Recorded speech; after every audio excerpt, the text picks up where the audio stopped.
Got me falling right back.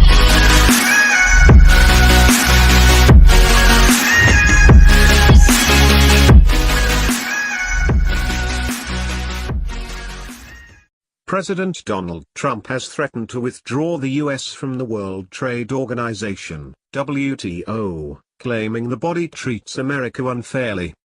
"If they don't shape up, I would withdraw from the WTO," Mr. Trump said in an interview with Bloomberg News. The WTO was established to provide rules for global trade and resolve disputes between countries.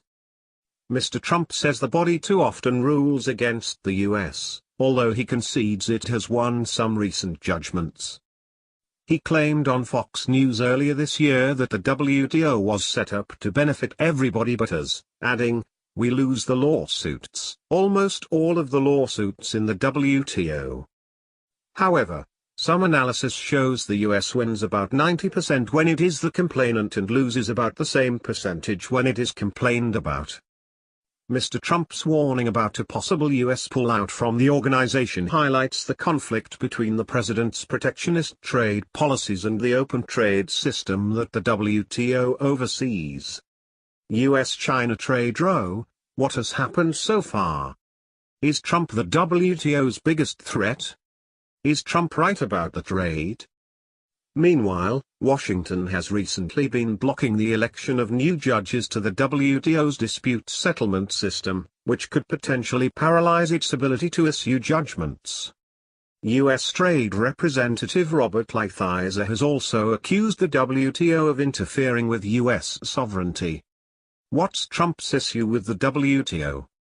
The U.S. president has been sounding off about the unfair trade since even before he became president.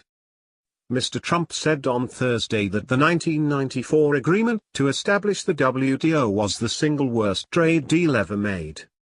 The U.S. has been embroiled in a tit-for-tat trade battle on several fronts in recent months.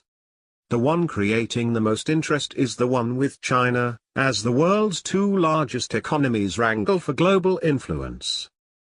Mr. Trump has introduced tariffs on a number of goods imported into the U.S. Early victims of Trump's trade war. What is a trade war and should I worry? 6 ways China could retaliate in a trade war.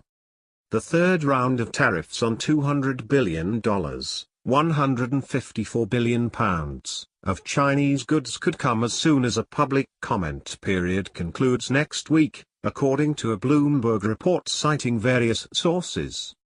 Asked to confirm this during the Bloomberg interview, President Trump said that it was not totally wrong.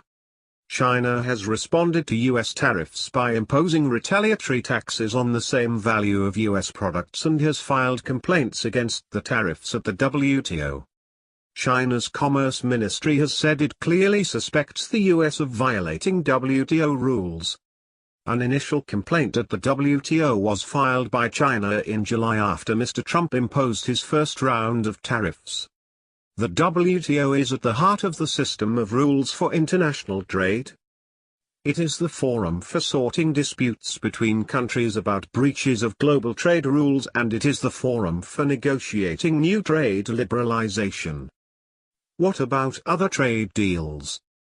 On Monday, Mr. Trump announced that the U.S. and Mexico had agreed to revamp the North American Free Trade Agreement, NAFTA, calling it a really good deal that was much more fair for both countries.